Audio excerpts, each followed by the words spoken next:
Alors, homme de Dieu, comment est-ce que vous l'avez dit? Seigneur, nous te donnons grâce. Amen, amen. Alors, nous sommes encore là pour notre émission HVE, l'heure de la vérité de l'évangile. Et donc, nous allons d'abord vous laisser prier, voilà, afin de rendre grâce à Dieu pour ce moment qui permet. Seigneur, une fois de plus, nous sommes là. Nous voulons te remercier pour ce moment formidable. Merci pour ta présence, merci pour ton esprit. Nous sommes là encore pour parler de toi. Raconter aux gens tout ce que tu as fait pour nous à la croix de Golgotha. Merci d'être là, merci d'être le centre de cette prédication. Toi qui vis et règnes des siècles et des siècles. Amen. Amen. Alors, nous rappelons à nos auditeurs que nous sommes à notre émission HVE et le numéro d'aujourd'hui sera un peu particulier dans le sens où nous allons aborder des questions et réponses. C'est une sorte de résumé de tout ce que nous avons vu sur les prophètes, sur la prophétie. Et donc, nous allons échanger. Alors, nous demandons à tous nos frères et sœurs, tous nos auditeurs qui ont leurs questions par rapport à tous ces numéros ou des questions en rapport, en rapport avec ces numéros qui ont eu lieu, de préparer leurs différentes questions afin que l'homme de Dieu puisse leur donner des réponses efficientes par rapport à leurs préoccupations. Demeurez tous abondamment bénis dans le nom puissant de Jésus-Christ de Nazareth. Alors, homme de Dieu, comme le week-end dernier, nous étions en train de voir d'abord le prophète et la prophétie. Nous avons compris que le prophète, sinon la prophétie, vient pour édifier. Elle vient pour, je dirais, exhorter. Et par la suite, je dirais, elle vient encore pour consoler. Et donc, on a compris par là que le prophète est celui-là de nos jours qui vient construire la foi dans le cœur des chrétiens. Et c'est ce que nous avons compris le week-end dernier. Et aujourd'hui, le Seigneur nous fait cette grâce de résumer, je dirais, en grosso modo, tout ce que nous avons vu depuis des lustres sur le prophète et la prophétie. Donc, nous laissons largement la parole afin d'aborder dans ce sens. La question, est-ce que 1 Corinthiens chapitre 14, le verset 3, limite la prophétie à l'encouragement ou est-ce qu'elle peut nous servir à annoncer l'avenir comme le fait l'Ancien Testament? C'est ça la question? Ah, bien sûr. Ah, très bien.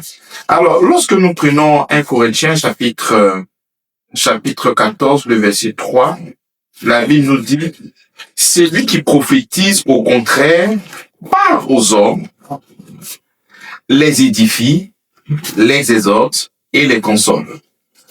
Donc, nous voyons trois choses. Nous voyons l'édification, qui est la construction de l'évangile, c'est construire l'évangile. Nous voyons l'exhortation, exhorter, c'est l'exhortation. Nous exhortons nos bien-aimés qui sont dans des difficultés. Et la consolation, nous venons pour consoler ces personnes aussi qui traversent les difficultés. L'exhortation, ramener ces personnes-là vers le fondement qui est le véritable évangile. Lorsque nous avons des choses qui ne sont pas en rapport avec la vérité, il est important d'exhorter le peuple. Effectivement, le rôle de la prophétie dans la nouvelle alliance a pour but d'édifier, d'exhorter et de consoler. Alors, nous ne pourrions pas dire que la prophétie joue seulement ce rôle-là. Là, nous passons de la prédiction à l'édification. Cependant, nous voyons un peu une personne dans le livre de Actes qui est Agabus. il va prédire des choses à venir, c'est pour encourager l'apôtre Paul. Il dit, celui à qui appartient cette ceinture sera lié à Rome. Donc, même quand le prophète veut faire des prédictions, c'est dans le seul but encore de pouvoir faire quoi? De pouvoir exhorter cette personne qui est en train de traverser une période difficile. Parce que l'apôtre Paul part où ça? Mais il part à Rome pour aller annoncer l'évangile. Et Agabus dit, celui à qui appartient cette ceinture sera lié, tu vois, à Rome. Donc, il part, mais ayant la conscience des difficultés, ayant la conscience de tout ce qui pourrait éventuellement lui arriver. Mais ces choses-là ne vont pas freiner l'apôtre Paul à s'y rendre où ça, mais à Rome. Je me souviens, lorsque je commençais le ministère, il y a mon père, le révérend Jean Bosco Kilomba, mais qui me disait, tu peux chercher à bâtir ton empire en ce qui concerne le travail, tu ne déranges pas le diable. Tu peux vouloir chercher à avoir la plus belle maison, la plus belle femme, les enfants les plus intelligents. Hein? Tu ne déranges pas le diable. Mais lorsque tu veux construire la vérité de l'évangile, mais tu ne pourras pas, tu peux pas imaginer combien de fois il aura des trahisons dans ta vie, des difficultés, parce que le diable fera tout mais pour te museler. Donc il a parlé comme quoi? Comme un prophète. Mais ce qu'il m'a dit ne m'a pas donné l'envie de fuir, tu vois, mais de continuer par la foi et de construire toujours l'évangile qui m'a été donné. Donc ici, lorsque un prophète est en train de rentrer dans la prédiction, hein, lorsqu'il finit d'exhorter, il finit de consoler, il finit de construire l'évangile. Si nous voulons parler de la prédiction, de dire des choses qui concernent l'avenir, c'est pour enfin t'encourager, hein, parce que cette prédiction vient pour t'exhorter, pour t'édifier encore, à tenir bon et de continuer la marche avec le Seigneur. Amen. Donc, le rôle du prophète et de la prophétie est là pour édifier, pour consoler et pour exhorter.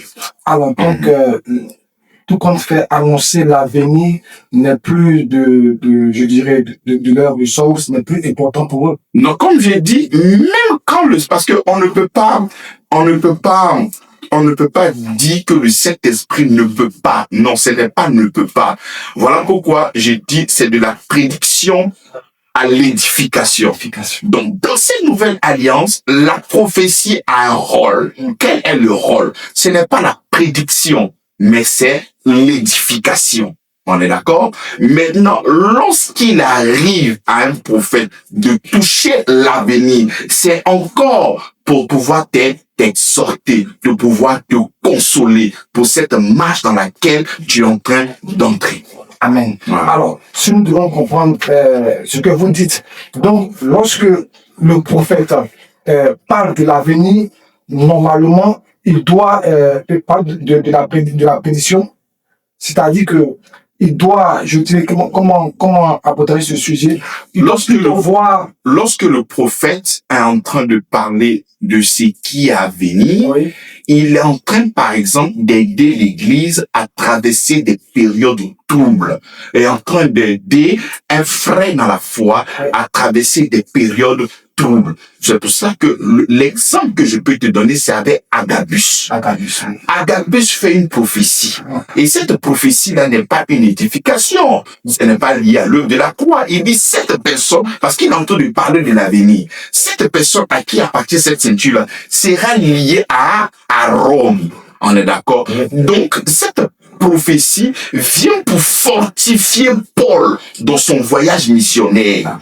Donc, il sait qu'il sera lié, il sait qu'il aura des difficultés, mais ça ne l'a pas empêché d'aller à Rome parce qu'il devait aller afin de pouvoir annoncer l'évangile. Donc, la prédiction vient encore dans des épreuves d'une église, dans des épreuves d'un individu, afin de pouvoir rester serein dans cette épreuve-là, montrant que Dieu sait tout, il est au courant de tout, sois fort, continue, il est avec toi. Amen. Amen. Merci beaucoup, pasteur, pour cet éclaircissement. Alors, homme de Dieu, J'ai encore une question. En quoi est-ce que la prophétie de la nouvelle alliance est-elle centrée sur la personne du Christ plutôt que sur la loi? Lorsque nous lisons Apocalypse chapitre 19, le verset 10. Effectivement, je vous ai expliqué ici dans le numéro précédent que lorsque le Seigneur a donné la loi de Moïse, lorsqu'il a donné la loi à Moïse, tous les prophètes qui sont venus après, lorsqu'il y avait des difficultés, lorsqu'il y avait des problèmes avec cette nation, le prophète qui venait, qu'est-ce qu'il faisait, qu'est-ce qu'il donnait comme message? Il demandait au peuple de revenir sur le fondement qui est déjà établi. Le fondement qui était déjà établi était quel fondement? Était la loi de Moïse. C'est-à-dire, ici, il vient trouver le peuple de Dieu en train d'être maltraité, le peuple de Dieu qui souffre, ou le peuple de Dieu est livré aux Philistins. Quand le prophète vient, il dit, si tu obéis à l'Éternel, si tu te mets à obéir à cette loi-là, mais tu pourras avoir du bonheur, de la grâce. Mais si tu ne le fais pas, mais tu vois le jugement, ce sont des difficultés, ce sont des problèmes. On est d'accord? Donc le prophète venait pour ramener le cœur de ce peuple-là, mais à la loi de Moïse. C'est comme ça que dans la nouvelle alliance, sur autrefois, nous étions là pour faire la promotion de la loi, mais dans la grâce, nous sommes là pour faire la promotion, mais de la foi en Jésus-Christ. Romains chapitre 1, le verset 5. Dieu nous a donné la grâce et l'apostolat afin d'amener les païens à l'obéissance de la foi, pas l'obéissance de la loi. Donc toute prophétie émanant d'un prophète a pour seul but. Et quel est ce but? C'est de ramener ce peuple-là sur la grâce manifestée en Jésus-Christ. Donc, si la prophétie ne cadre pas sur notre Seigneur Jésus-Christ, sur sa nature et sur l'œuvre parfaite, je vous annonce officiellement que cette prophétie-là ne vient pas de notre Seigneur Jésus-Christ. Parce que le prophète ne peut pas venir substituer l'œuvre parfaite achevée de notre Seigneur Jésus-Christ. Toute grâce, évolution, restauration ne pourra que venir de l'œuvre parfaite. Parce qu'il n'y a pas d'autre médicament si ce n'est que l'œuvre de la croix. Un prophète ne peut pas venir te donner un autre médicament si ce n'est que la mort, l'ensevelissement et la résurrection de notre Seigneur Jésus-Christ. Pour cette question, je peux vous donner un exemple assez clair. Pendant que je suis en train de prêcher, là je me retrouve à l'église. Pendant que je suis en train de prêcher, le Seigneur me dit maintenant que si tu me donnes 10 000 euros, il y a des choses qui vont changer dans ta vie. Mais tu vois, ce qui va faire que les choses vont changer, ce sont les 10 000 euros que tu vas donner. Parce que c'est ça qui fera que les choses vont changer. Cette prophétie-là, mais elle ne cadre pas avec le témoignage de Jésus-Christ. C'est une prophétie qui ne vient pas du Seigneur. Ça, c'est peut-être la manipulation de l'homme de Dieu pour des gains. Ça n'a rien à voir avec le témoignage de Jésus-Christ. Le témoignage de Jésus-Christ n'a rien à voir avec donne l'argent, fais une chose et en ce moment, le Seigneur fera cette chose-là pour toi. Et si le Seigneur exige quelque chose afin de pouvoir recevoir une bénédiction de lui, il va uniquement que s'appuyer sur l'œuvre de la croix. Donc, le témoignage de Jésus est lié à sa nature et à tout ce qu'il a fait pour toi. Donc, quand un prophète vient prophétiser et que tu ne vois pas l'œuvre, tu ne vois pas la nature de Christ et ce qu'il a fait pour toi, cette prophétie-là ne vient pas de toi. Elle ne cadre pas avec la nouvelle alliance. Amen. Alors, pasteur, j'ai quand même une préoccupation par rapport à tout ce qui a été dit. Nous sommes tous des croyants et nous avons tendance à dire que l'Ancien Testament était l'ombre des choses à venir. Je ne sais pas si ce que je dis oui. Voilà, national. Mais puisque cela en est ainsi, parce que très souvent, la plupart de ces prophètes que nous rencontrons aujourd'hui s'appuient là-dessus sur, je dirais, l'ancienne alliance, l'Ancien Testament, pour pouvoir travailler. Et même puisque elle est l'ombre des choses à venir, et qu'ils s'y mettent déjà à travailler dans ce domaine. Est-ce que je pourrais dire, on peut les blâmer de ce qu'ils font déjà? Vu que ce qu'ils font, disons, c'est la loi. La loi a été mise pour... Il est important de savoir que nous avons deux alliances. C'est cela. La première alliance et la seconde alliance. La première alliance est une alliance bilatérale. Dieu l'homme fait, Dieu fait. Si tu obéis, le Seigneur le fait. Amen. Ça, c'est la loi. Mais la seconde alliance est une autre. C'est pas une alliance bilatérale, mais une alliance unilatérale. C'est Dieu qui se manifeste en Christ et tout ce qu'il fait, c'est pour que toi, tu sois bénéficiaire et récipiendaire de la grâce. Donc, ce qu'il faut faire pour que toi, tu puisses recevoir la bénédiction de Dieu, il faut croire. Dans l'Ancien Testament, ce qu'il faut faire pour que Dieu puisse te bénir, mais ce sont les œuvres. Donc, dit que c'est lui qui est prophète, va imiter les choses de l'ancienne alliance pour venir te mettre ici dans la nouvelle alliance pour que tu puisses pratiquer. Donc, vas-y, me dis donc de prendre un animal, d'aller dans la tente d'assignation, chercher le tabernacle terrestre, tuer un animal, tu me diras que Christ a déjà payer le prix. Christ est déjà l'agneau immolé. Donc, si c'est vrai que Christ est l'agneau immolé, alors shiftons. Passons de l'autre bord. Nous ne sommes plus dans l'ancienne alliance. J'ai dit bien, le prophète de cette génération, de cette alliance, ne peut que rappeler l'alliance dans laquelle nous sommes. Amen. Nous ne sommes plus dans l'ancienne alliance. Ne mélangeons pas les pinceaux. Donc, celui qui est prophète de la nouvelle alliance ne peut pas imiter ce qu'on faisait dans l'ancienne alliance. C'est comme un prophète qui est venu donner un pigeon pour faire un sacrifice pour toi. C'est un féticheur. Parce que le sacrifice que nous devions recevoir, afin de pouvoir toucher le cœur de Dieu, c'est Christ. Amen. En dehors de lui, nous n'avons pas d'autres sacrifices. Dans l'ancienne alliance, il n'y avait pas Christ, il y avait des taureaux, il y avait des oiseaux, il y avait des bêtes. Mais dans la nouvelle alliance, toutes ces choses-là ont été disqualifiées. Hébreux chapitre 10, le verset 4. Or, il est impossible que le sang des taureaux puisse enlever le péché, puisse ôter le péché. Raison pour laquelle Christ, entrant dans ce monde, a dit, tu n'as voulu ni sacrifice, ni offrande. Voilà pourquoi tu m'as formé un corps pour faire au Père ta volonté. Mais comment laisser la volonté de Dieu? Et il dit que nous devons imiter les pratiques de l'ancienne alliance afin de pouvoir recevoir la bénédiction. Cette personne-là ne parle pas au nom du christianisme. Cette personne-là parle au nom du judaïsme, au nom de la Kabbale juive, au nom des pratiques ésotériques. Ça n'a rien à voir avec le Christ. C'est pour ça que et c'est pour ça que Apocalypse chapitre 19, le verset 10 nous dit, il dit,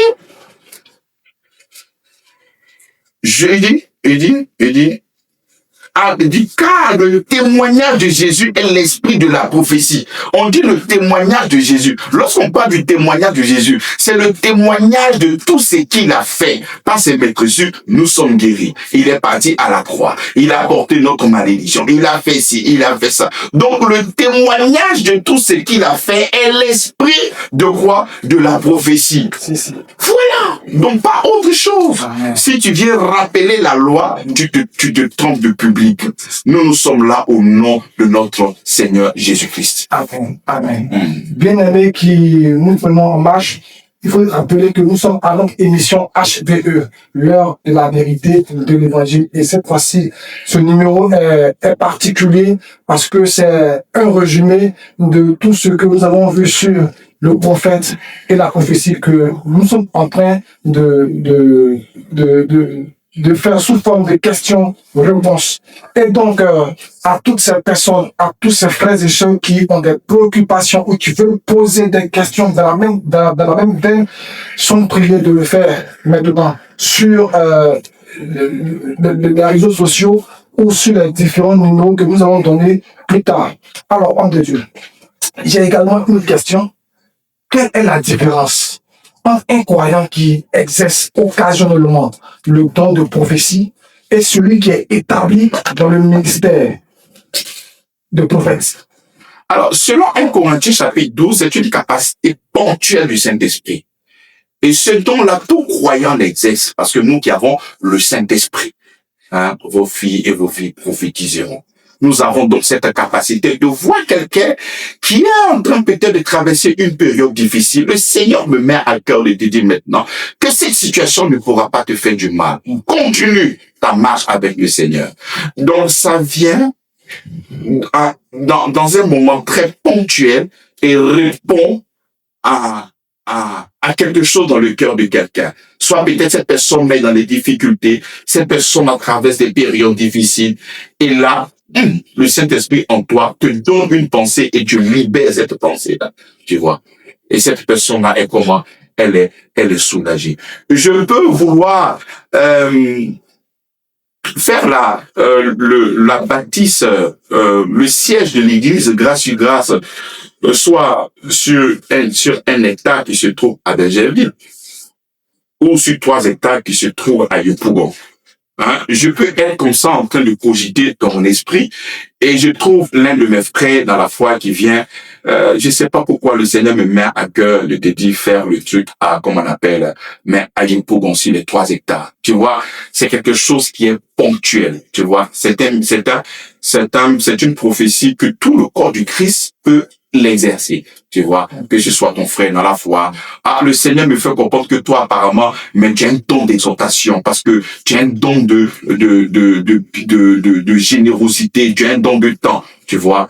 Voilà, c'est ponctuel. Mais Éphésiens chapitre 4, le verset 11, c'est le ministère. Ce n'est pas quelque chose de ponctuel. Et ça, c'est un ministère. Et ce ministère-là vient pourquoi? C'est pour l'Église.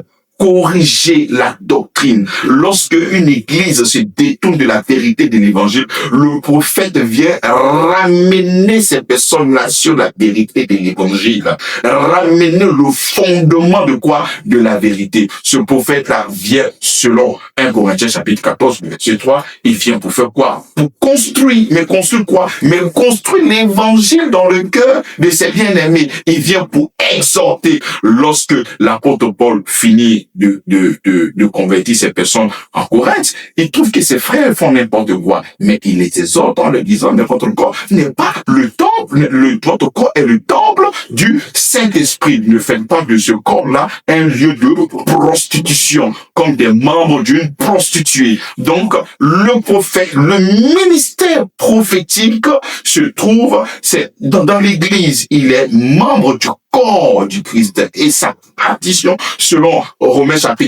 Éphésiens chapitre 4, le verset 11, il est là pour construire l'évangile, pour ramener l'église sur la vérité. De la même manière que dans l'ancienne alliance, lorsque la loi de Moïse a été donnée, il y avait beaucoup de personnes qui ont méprisé cette alliance-là, et ils ont vaqué à d'autres adorations, à Baal, à d'autres dieux. Et en ce moment, le prophète venait faire quoi? Ramener le peuple de Dieu sur la vérité qui était quoi? La loi. C'est de la même manière, aujourd'hui, dans cette nouvelle alliance, ramener le peuple qui s'est détourné de la grâce en rentrant dans plusieurs choses qui ne marchent pas avec la grâce, de revenir sur le fondement qui est le Christ. C'est ça. Amen.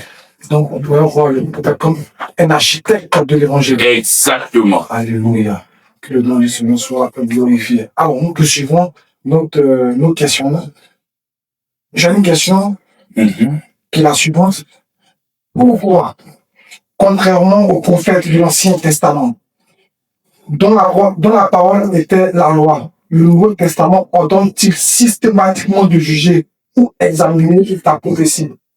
Puis il y a 1 Corinthiens 14, le verset 29. 29. Effectivement, j'étais en train de chercher le passage. Ouais.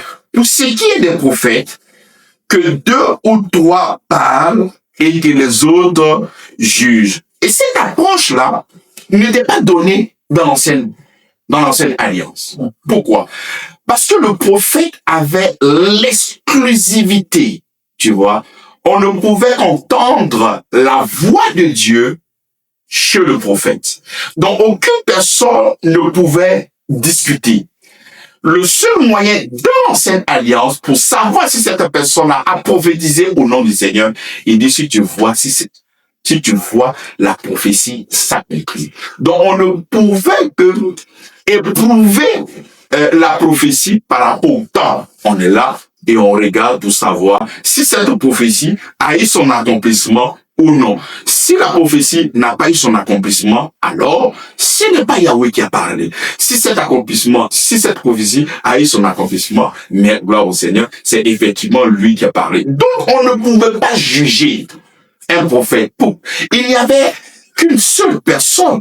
Il y avait seulement qu'un prophète que Dieu mandatait afin de faire connaître sa pensée.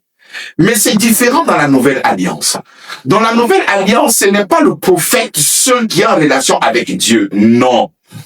Dans la nouvelle alliance, c'est tout un peuple qui est en relation avec Dieu. Pas une personne, mais tout un peuple, toute une nation. Tous ceux qui ont cru au Seigneur Jésus-Christ détiennent en eux le Saint-Esprit. Donc, lorsqu'on a le Saint-Esprit, on a donc la capacité de pouvoir juger ce que tu es en train de dire. Raison pour laquelle il dit, pour ce qui est des prophètes, que 2 ou 3 parlent. Voilà pourquoi il limite ces personnes à 2 ou 3, pour ne pas qu'il y ait plusieurs personnes qui sont en train de prophétiser. Faudrait que nous puissions entendre, c'est-à-dire d'une manière minutieuse, tout ce qui va sortir de ta bouche, en fait que nous puissions faire quoi? Mais en fait que nous puissions examiner. Ça va venir me dire des choses comme ça, rapidement, là-bas, dans un budget parti. Non. Tout ce que tu vas me dire, il faut que je prête oreille à tout ce qui sortira de ta bouche. Et en fonction de ce que tu vas dire, est-ce que c'est conforme à quoi? À l'évangile. Parce que la Bible dit que celui qui a le don de prophétie l'exerce selon la conformité de la foi, selon la proportion de la foi, selon l'analogie de la foi. Donc si pendant que toi tu es en train de rendre ministère en ma présence, saint, concitoyen, membre de la maison de Dieu, lorsque tu es en train de dire des choses qui contredisent ma foi, en ce moment, je peux te dire que cette prophétie-là ne vient pas du Seigneur. Donc, tous ceux qui ont le Saint-Esprit ont la capacité de juger une prophétie, de déclarer que cette prophétie-là ne vient vraiment pas de Dieu. C'est quand tu suis le mensonge. On ne pourra pas dire amen à cela. L'onction, la puissance du Saint-Esprit en toi te donne la capacité de discerner la voix de Dieu. Parce qu'il faudrait que nous puissions avoir l'assurance. Le Saint-Esprit, le prophète, ne peut pas. Le prophète est subordonné à quoi? Mais aux Écritures. Tu vois? Donc il ne peut pas aller au-delà de ce qui est écrit. Donc, s'il est en train de dire des choses qui vont au-delà de ce qui est écrit, c'est un menteur. C'est comme ça qu'actuellement, sur la toile, nous avons beaucoup de débats théologiques entre l'inspiration et l'écriture. Qu'est-ce qui est vrai? Qu'est-ce qui est plus? Non.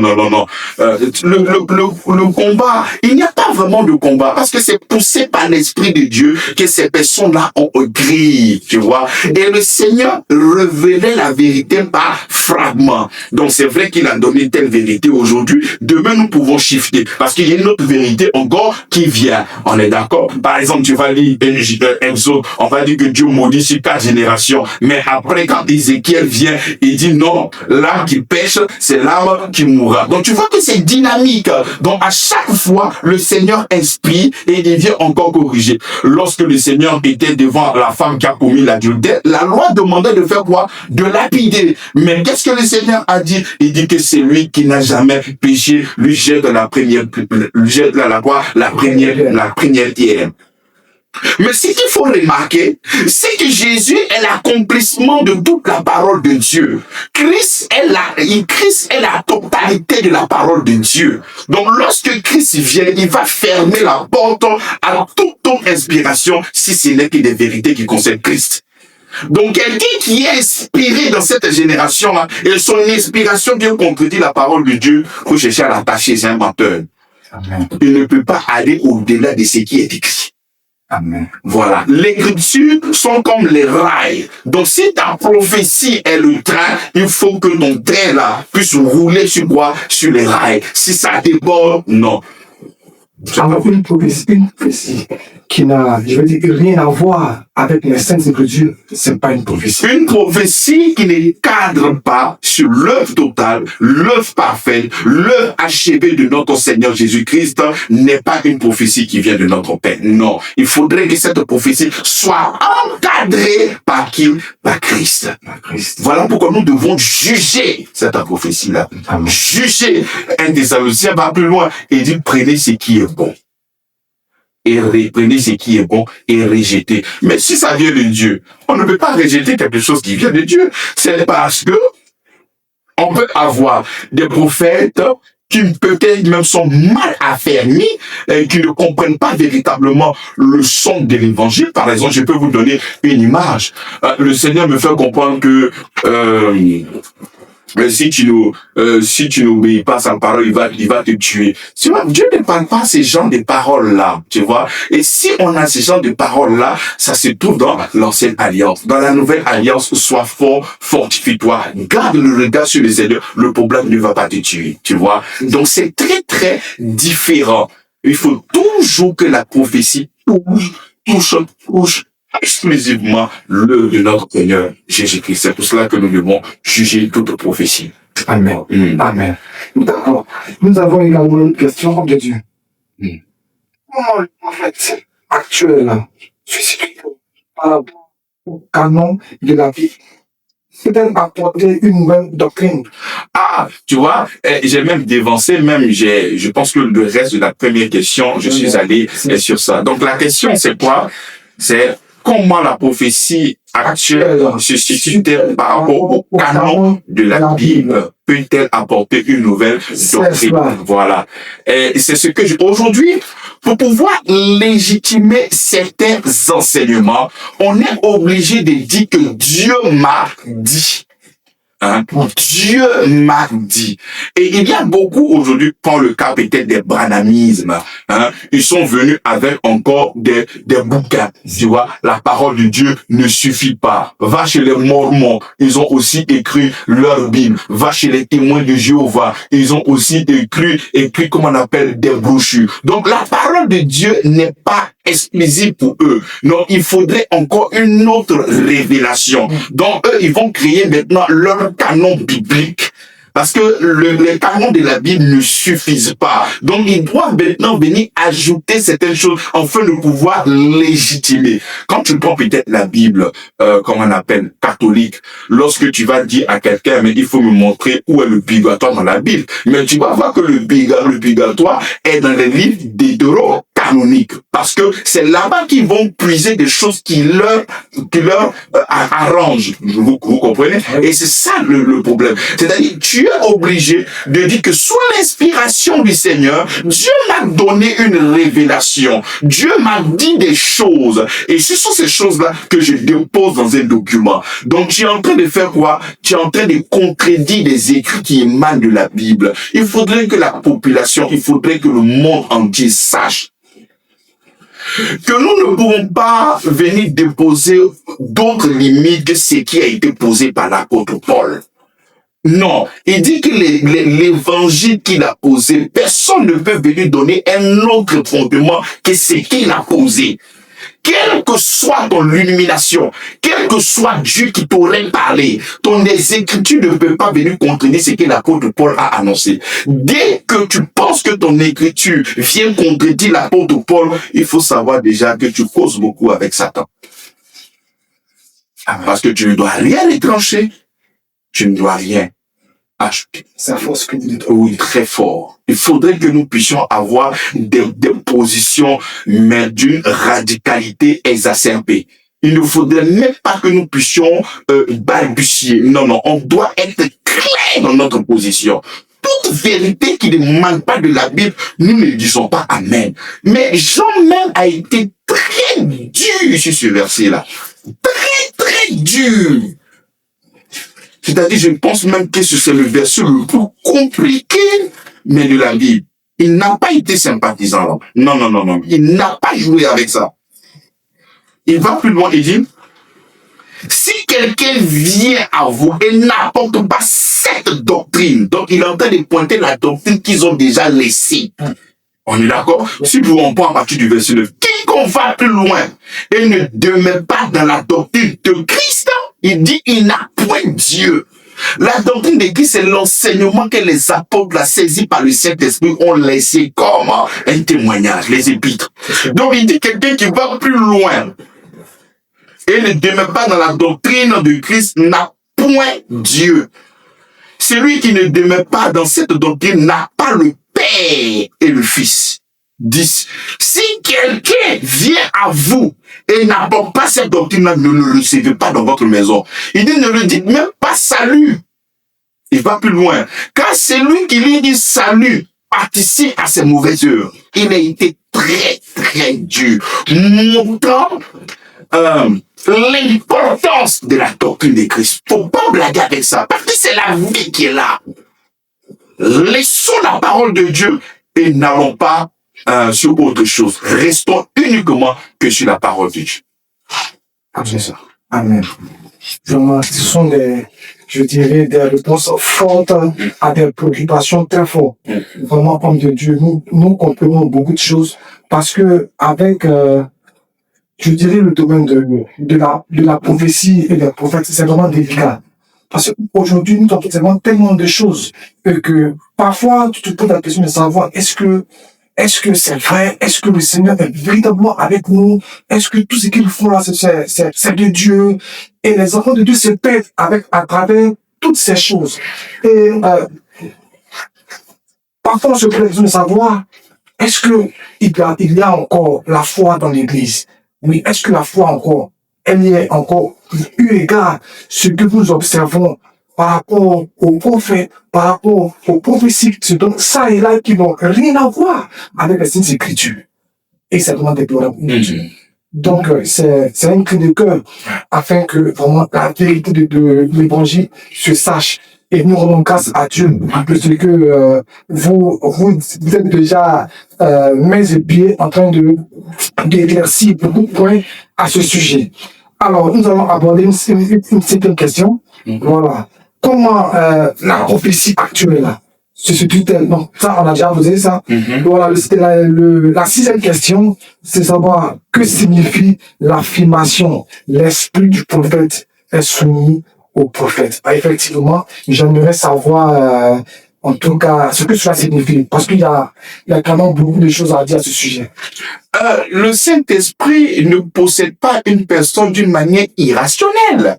Lorsque le Saint-Esprit vient, il vient en toi. On est d'accord? Je peux être en train de prêcher.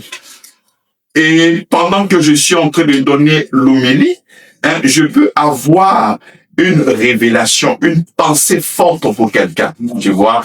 Et je suis capable de libérer ce message-là. Sur le pupitre, je suis capable de libérer le message après, tu vois. Voilà. Donc, il est soumis. C'est comme ça que je disais un jour que le Saint-Esprit, c'est un gentleman. Il vient, il est en toi, il te donne la force, il te donne la capacité de pouvoir libérer. Donc, il ne vient pas te faire des bêtises. Tu peux trouver des gens qui veulent libérer un message. Il aura beaucoup de cafouillages. Tu peux le voir en train de trembler. Tu peux le voir en train de changer leur voix. Tu peux le voir en train de faire beaucoup de grimaces. Tu peux voir le gars là. Je sais pas, comme un comion. Non, le Saint-Esprit, le Saint-Esprit, parce qu'il veut te véhiculer un message, ne va pas te faire un peu comme un comion. Tu es serein. Tu sais que notre Dieu n'est pas un Dieu de désordre. Donc, le Saint-Esprit, l'esprit du prophète est soumis, mais à qui? Mais au prophète. Il le dira avec toute l'élégance, avec toute la tranquillité, non pas pour créer tout un vacarme, non pas pour créer beaucoup de choses, beaucoup de bruit, tout ça. Même ce phénomène, lorsque nous voyons sous l'inspiration du Saint-Esprit, on voit d'autres personnes tomber, crier, Non, c'est pas le Saint-Esprit qui fait ça. Je ne suis pas en train de dire que c'est lui peut-être qui tombe à l'église. Il peut être émotionnellement touché de la même manière que tu peux venir annoncer une réussite lorsqu'on te dit ton enfant a eu le bac. Imagine-toi comment est-ce que tu sautes à la maison. Tu peux verser des poudres sur toi et sur l'enfant. Tu peux commencer à faire beaucoup de grimaces. On est d'accord? Donc ici c'est l'émotion, c'est l'émotion qui crée cela. Donc lorsque le Saint-Esprit vient émettre des pensées et des messages, tu vois, c'est soumis. Il va pas venir te mettre en train de danser des bébés, il va pas te mettre en train de faire beaucoup de choses pour pouvoir distraire les gens, mais tu es soumis, l'esprit est soumis, tu es tranquille et tu poses le message d'une manière rationnelle et d'une manière très très élégante. Alors, parce qu'on peut dire quoi? Et que toutes ces personnes, je dirais, qui gesticulent ça et là pour donner une prophétie, c'est quoi? C'est une sorte de mise en scène ou bien? Non, je ne peux pas qualifier tout ça comme de mise en scène. Non, comme je dis, ça peut être l'émotion. Tu vois, de la même manière que tu annonces à une personne qu'il a eu de bac, regarde la joie qu'il manifeste. De la même manière, tu peux aussi annoncer un malheur à quelqu'un. Et regarde, à la minute ou à la seconde, l'âme peut sortir. Donc, des gens souvent qui sont à l'église face à une prédication poignante, tu peux être plongé quelque part dans un souvenir que tu avais véritablement oublié. Et puis cette douleur-là peut te faire pleurer comme un enfant. Tu vois, voilà pourquoi j'ai dit c'est plus les émotions, tu vois, parce que ça te rappelle certaines situations et puis tu peux être en train de crier, waouh, en train de pleurer, tu vois, ce sont des émotions. Ce sont des émotions. Voilà. Des émotions qui sont en prophétisant très souvent. Non, pas prophétiser. Non, comme je t'ai dit, lorsque le Seigneur donne la prophétie, il ne va pas te transformer en un féticheur ou un gars de communion. Ce sont les communions qui viennent. Tu peux me parler. Non. Le Saint-Esprit n'agit pas comme ça. Non. C'est dans la tranquillité, dans la souplesse, il te libère le message d'une manière claire. C'est ce que je suis en train de dire. Il est soumis. Il va pas venir te donner des comportements bizarres, tu vois, et tu es capable de garder ton tempérament. Tel que je suis en train de parler comme ça avec toi, je reçois une prophétie pendant que je suis en train de parler, je peux finir d'expliquer tout ce que je suis en train d'expliquer et au soir de la prédication, mais de parler tout doucement, tu vois. Par exemple, pendant que nous sommes en train de faire une émission, je peux avoir une pensée pour toi, tu vois. Mais là, présentement, nous sommes en train de faire quoi? Nous sommes en train de faire une émission. On est d'accord? Donc, après l'émission, je vais te dire, voilà. D'une manière très simple, parce que nous sommes présentement en train de faire une émission. Donc, ce n'est pas parce que je viens de recevoir maintenant que je suis obligé d'arrêter l'émission. Et stop. Je viens de recevoir quelque chose. Il faut qu'il dise d'abord. Non. Il est soumis. Donc, quand je finis l'émission, je te dis, pendant que j'étais en train de faire l'exercice, voici ce que j'ai vu au travers ma lampe. C'est comme ça. Amen.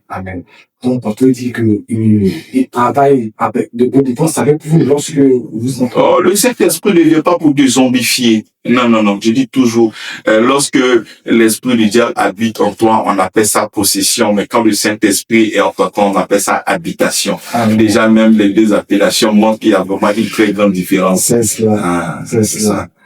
Alors, pour toutes ces personnes, tous ces frères et sœurs qui aimeraient poser des questions à l'homme de Dieu, elles peuvent appeler aux différents contacts suivants, le 01 43 13, le 07 67 69 94, le 07 06 52.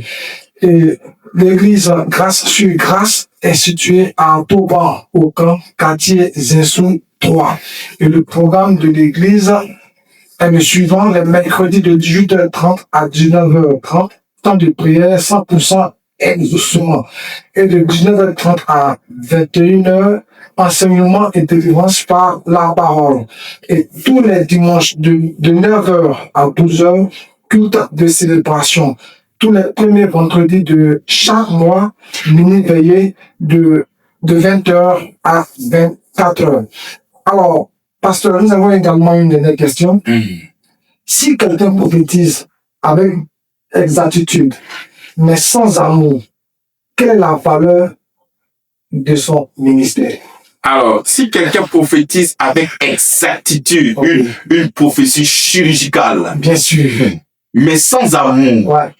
quelle est la valeur de son ministère? Alors, lorsque nous prenons 1 Corinthiens chapitre 13, la réponse est là. Quand tu prends d'abord le verset 1 Corinthiens chapitre 1, le verset 13, il dit maintenant donc, ces trois choses demeurent. La foi, l'espérance et la charité, qui est l'amour. Il continue, mais la plus grande de cette chose, c'est l'amour. On est d'accord? Quand tu viens au verset premier, quand je balayerai les langues des anges, des hommes et des anges, si je n'ai pas la charité, je suis un erreur qui raisonne. Donc, d'une manière simple, celui qui prophétise avec une exactitude, qui n'a pas l'amour, il dit, il est un erreur qui raisonne. Pas rien d'autre. Juste un erreur, mais qui raisonne. Parce que il ne faudrait pas oublier que nous sommes encadrés par l'amour manifesté en Christ. Et nous ne pouvons pas travailler en dehors de ces cadres-là. Non, pendant que je te vois ton péché chaque Dieu, on doit le tuer cette nuit-là. C'est un erreur qui raisonne. Le Seigneur a dit dans le livre de Romains, il dit, il faudrait triompher le mal par le bien. Mais toi, tu veux triompher le mal par le mal. C'est un erreur qui raisonne. Pas plus. Quelle que soit l'exactitude, pendant que je vois, j'arrive à te donner l'argent qui est dans ta poche d'une manière exacte. Même s'il y a 1 franc, j'ai dit les 1 franc. J'ai dit la couleur de ton sous-vêtement. Je te donne les numéros qui sont sur les billets des banques là. C'est pas sur les numéros. T'as raison. C'est pas sur les numéros qu'il y a. Moi, je te donne ce numéro là. S'il n'y a pas l'amour, c'est un erreur qui raisonne. Rien d'autre. Donc, il faut pas te laisser embrouiller par toutes ces choses-là. Mais je pense que tous les Africains vont rendre compte de leur part. Ils vont rendre compte à leur part. Ça, je le dis là comme une prophétie. Ils vont rendre compte à leur part. Parce qu'ils vont dire, mais vous là, lorsque nous on était dans notre cabane, dans notre tanière, les gens sont venus nous blaguer avec la Bible. Parce que si les gens venaient nous blaguer avec des révélations là, même nous on était les champions dedans. Ils ont pris la Bible pour nous blaguer parce qu'on a vu quelque chose qui était intéressant dans la Bible. C'est pour ça que nous avons laissé nos pouvoirs. Maintenant, vous êtes impressionnés par des trucs de passe-passe. Mais des trucs de passe-passe là même. Mais c'est chez nous. C'est nous-mêmes qui sommes fous dedans. C'est comme le fils d'un féticheur qui va à l'église et puis il donne son numéro de téléphone. Il dit, si c'est ça on doit faire à l'église, c'est que mon peuple est fort que vous tous. C'est-à-dire, un Africain. Mais si toi, on doit te prendre parce qu'on a donné ton numéro de téléphone, ou bien on t'a dit des choses qui se sont passées, non, voici, tu as mangé foutu hier, tu as fait ça. Mais ça, là, ce sont des choses qui sont propres à l'Africain. On est fort dedans. Donc, on peut nous blaguer sur tout, mais pas avec ça. Voilà, il dit nos parents, là, bon, attends, mais là, c'est pas ça, là, bon, pour vous t'avez dit. Parce que nous, on était fort dedans. C'est pas ça, là. Quand même. Les gars sont venus avec ça. Et les gars sont pas venus avec ça, ils sont venus avec la Bible. Aimez-vous, heureux celui qui est pauvre, car le royaume des cieux, donc on a laissé les fétiches après le royaume. Maintenant, on vous emballe à cause des pouvoirs. Mais on peut vous donner ça. Voilà, c'était juste pour... Amen, amen, amen. Alors, en Dieu, j'aimerais que vous posiez quelqu'un, mais comment appréhender l'amour du Seigneur? L'amour du Seigneur en Christ. L'amour du Seigneur, mais vous venez de donner même la réponse. L'amour de notre Seigneur s'est manifesté à la croix de Golgotha. Je suis souvent étonné, mais c'est vrai que je ne devrais pas être étonné lorsque les gens disent vraiment je sais que Dieu m'aime pas parce que je n'ai pas pu avoir un peu d'argent aujourd'hui. Parce que si, parce que ça, parce que si, parce que ça, mais non. L'expression de l'amour de Dieu se trouve à Golgotha. L'expression de l'amour de Dieu ne se trouve pas dans ton compte. l'expression de l'amour de Dieu ne se trouve pas dans ton assiette. Si aujourd'hui tu as mangé peut-être une bentase, ou bien tu as mangé peut-être une nourriture de bacatier. Mais non, l'amour de Dieu s'est manifesté à la croix de Golgotha. C'est là-bas l'expression de l'amour complète de Dieu en Christ. Donc lorsque nous sommes en train de parler de l'amour de Dieu, c'est lié à l'œuvre de la croix, pas autre chose. Sinon, si nous voulons dire beaucoup, non vraiment, bon, il y a des joueurs de ballon qui ont des multimilliards. Mais quand tu vois vite là-bas multimilliards, mais je suis fâché. Moi, ils sont en train de prêcher la parole de Dieu. Je ne suis pas multimilliardaire. Et ils ne connaissent pas la parole de Dieu. Ils sont non. On aura beaucoup de frustrés. L'amour de Dieu est lié à l'œuvre de la croix. Amen. Amen. Amen. Alors, chers auditeurs, nous sommes pratiquement en fin d'émission, mais nous rappelons toujours les différents contacts de l'Église, le 01 01 01 43 13, le 07 07 67 69 94, le 07 06 06 06 52, et il faut dire que l'Église Grâce est située à Todan au Camp, quartier Zinsou 3.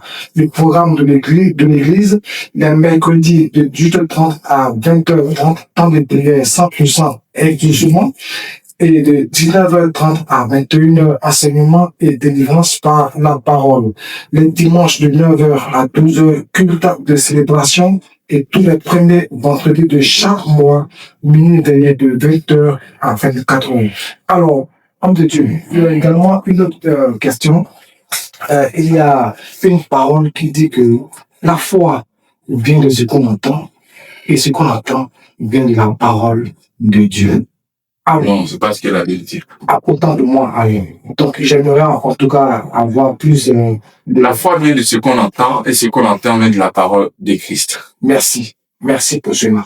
Et donc, j'aimerais savoir, parce que aujourd'hui, d'aucuns prétendent avoir la foi. D'aucuns prétendent avoir la foi. Moi, j'ai la foi, j'ai la foi. Qu'en est-il réellement de ce que c'est que la foi?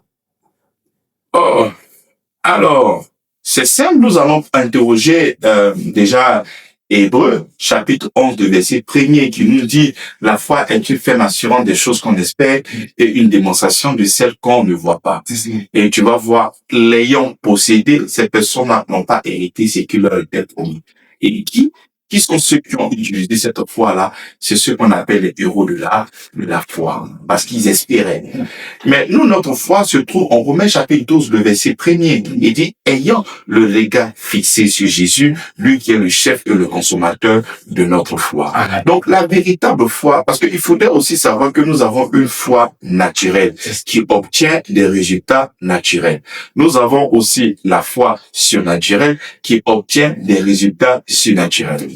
Alléluia. Amen. Par exemple, quand je prends le téléphone, je compose un numéro, je sais que tu vas peut-être, si tu as composé le numéro de Ori, le téléphone de Ori va sonner. Mais c'est une foi qui me pousse à le faire parce que je crois dans mon cœur que forcément, en lançant le téléphone, ça va passer. Ça, c'est une foi naturelle qui obtient des résultats naturels. Lorsque je roule ma voiture, je suis au feu, je vois que le feu est vert, pas besoin de regarder à gauche et à droite, je fonce parce que je suis convaincu que celui de droite va s'arrêter naturellement parce que de l'autre côté, si chez moi est vert, chez lui sera comment? Mais rouge. On est d'accord? C'est vrai que nous sommes toujours prudents, on regarde à gauche, à droite parce qu'il y a des gens qui aiment toujours ne pas respecter la loi. Mais s'ils respectent la loi d'une manière naturelle, je sais que au rouge, il va forcément s'arrêter. Et cette foi obtient des résultats aussi comment, mais naturels. Je peux sortir comme ça, je sais qu'aujourd'hui là, pour moi, on va sortir comme un bon brouilleur. Je me bats, et pour moi, on sort. Ça, c'est une foi naturelle qui obtient des résultats naturels. Là, quand je suis venu m'asseoir, j'ai vu que ce siège-là pouvait contenir mon poids et je me suis assis. Mais si je venais trouver là, peut-être, un fil ou un bois, un tout petit truc, je n'allais pas m'asseoir parce que je sais que lorsque je vois, ça ne peut pas tenir mon poids. Et je vais forcément demander qu'on me ramène ma chaise. Donc, c'est une foi naturelle qui obtient des choses naturelles. Mais la foi que nous parle la Bible, c'est une foi surnaturelle qui obtient aussi des choses surnaturelles. Et la foi surnaturelle ne répond pas à nos combats physiques, la foi naturelle ne se repose pas sur nos cinq sens. Tu vois, cette foi se repose sur l'œuvre totale achevée de notre Seigneur Jésus-Christ à la croix du Golgotha. Par exemple, je dis tout le temps forgé contre moi est nul et sans effet. Toi, tu as tes fétiches. Actuellement, même si la toile, on voit les démonstrations de puissance présentement qui se passent. Tu vois? Il dit que toute arme forgée contre moi est nulle et sans effet. Vas-y lancer tout ce que tu peux lancer. Fais des coalitions de tous les sorciers. Lancez. Mon toute arme forgée contre moi est nulle et sans effet. Donc, c'est une foi surnaturelle qui obtient des résultats comment? Mais surnaturels. Donc, tout ce que tu vas lancer dans le monde immatériel pour m'attendre, tout ce que tu vas lancer sera nul et sans effet. En ce moment, pour que ça soit actif dans ta vie, il faudrait que tu puisses croire à la vérité de l'évangile. Voilà pourquoi la Bible dit, la foi vient de ce qu'on entend et ce qu'on entend vient de la parole de Christ. Sur le fondement de ta parole, il ne veut pas de Christ, mais il ne peut pas s'engager, il n'est pas responsable de ce que tu crois. Dieu est responsable de ce qu'il a fait en Christ. Il n'est pas responsable de ce que toi tu crois. Amen, amen. Alors, donc, au nom de quoi? Au nom de quoi? Cette personne que nous observons aujourd'hui a brisé, a détruit, a cassé, je dirais, a foudroyé ça et là. Au nom de quoi? De quel évangile? Mais au nom de leur, au nom de leur foi. Tout dépend de ce que tu as entendu. Le pasteur t'a dit, il faut tuer le diable. Je donne foi en ce qu'il a dit et je le tue. Le pasteur me dit, faut tuer ton papa parce qu'il est l'auteur, il est ton ennemi. Je commence donc, c'est la foi que le prédicateur m'a donnée. C'est dans cette foi que j'ai de recourir. Mais la véritable foi, le Seigneur dit que même si tu as ton ennemi, il faut lui donner à manger, il faut lui donner à boire. Donc si moi aujourd'hui j'ai un ennemi, moi, je ne peux pas me considérer comme ton ennemi, mais s'il est prouvé que tu m'en veux, et que tu veux me faire du mal, et qu'il s'est prouvé que toi, tu es mon ennemi, je vais te donner à boire, je vais te donner à manger. C'est ce que la Bible me demande de faire. En fait, que je puisse triompher le mal, mais pas le bien, non pas le mal, pas le mal. Tu vois? Donc, la véritable foi me demande de manifester l'amour, quand bien qu'on me fait du mal.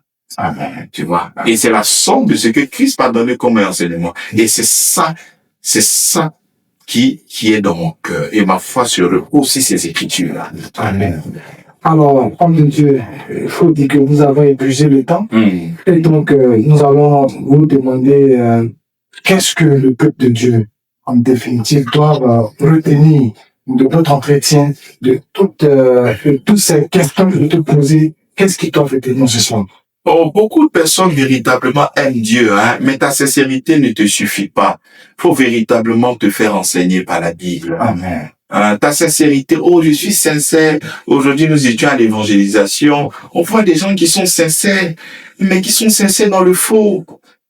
Tu vois? Donc, il est important de se laisser conduire par la vérité de l'évangile. Il y a des personnes, même souvent, quand tu approches à l'évangélisation, non, ici, il y a les chrétiens. C'est-à-dire qu'ils voient quelqu'un qui est en train d'évangéliser, même en fort, on dit, on vit génie. Et non, ici, il y a les chrétiens. Mais la Bible dit, exhortez-vous les uns les autres. C'est cela. Tu as peur de quoi? Alors, c'est ça le véritable problème.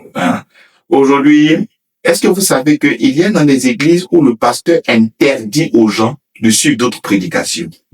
Mais si tu sais ce que toi tu prêches est juste et vrai, tu n'as pas peur que tes fils ou tes filles ou bien toutes ces personnes qui sont à l'église pas t'écouter d'autres personnes. Elles allaient écouter n'importe quelle prédication, mais toi tu sais rien sur ce que tu annonces. Si la personne ne veut pas croire, elle ne croit pas, et puis elle va. Mais toi tu sais rien de ce que tu annonces. Les gens qui ont peur, non, n'écoutez pas ça, ils ont peur que vous découvriez la vérité. C'est pour ça qu'on met tout un système pour qu'on puisse vous garder dans le mensonge. Ne regardez pas ailleurs. C'est comme les arnaqueurs là. Faut pas dire à quelqu'un, quand tu parles à quelqu'un, faut pas dire à quelqu'un, c'est qu'il a fait de t'arnaquer. Donc, allez ici, écoutez, et vous-même, vous allez voir si ce que votre pasteur annonce est vrai ou faux. En général, lorsque les gens ne veulent plus te suivre, c'est parce que là, tu viens de toucher à quelque chose auquel ils sont accrochés. Ça peut être l'argent, ça peut être l'orgueil, ça peut être beaucoup de choses, tu vois. Et ce qui fait que peut-être ils peuvent ne pas vouloir se laisser modeler par quoi? Par la parole de notre Seigneur Jésus-Christ. Mais tout prédicateur doit laisser libre aux gens d'aller écouter, et c'est bon. Allez-y écouter souvent, c'est bon. Quand tu finis d'écouter, tu réalises que, mais nous sommes dans le bon, nous sommes dans la vérité. Voilà pourquoi de temps en temps, on peut même appeler des frères de d'autres assemblées pour venir encore bénir le peuple de Dieu. Voilà, pour montrer que ce que nous sommes en train d'annoncer n'est pas des choses habilement construites, des fables, mais la vérité de l'Évangile. Amen, amen. Merci beaucoup, pasteur. Merci pour tous ces éclaircissements que vous apportez au peuple de Dieu. Alors, auditeurs, auditrices, nous sommes en fin d'émission. Ça a été un réel plaisir pour nous de partager ce moment des Saintes Écritures, ce moment de partage. Ça a été vraiment un réel plaisir d'avoir un entretien avec l'homme de Dieu pour apporter plus ample d'éclaircissements concernant la prophétie, concernant le prophète. Demeurez tous bénis, que la grâce du Seigneur demeure sur votre vie, et nous profitons de l'occasion pour inviter tout un chacun à prendre des dispositions idoines demain, peut-être à l'heure à notre culte de célébration qui commence à partir déjà fini à 12h. Demeurez tous bénis. Nous profitons également pour dire merci au Seigneur Jésus-Christ qui a permis que ce nom ait lieu. Au nom de Jésus-Christ de Nazareth, grandissons tous en connaissance. Shalom. Amen.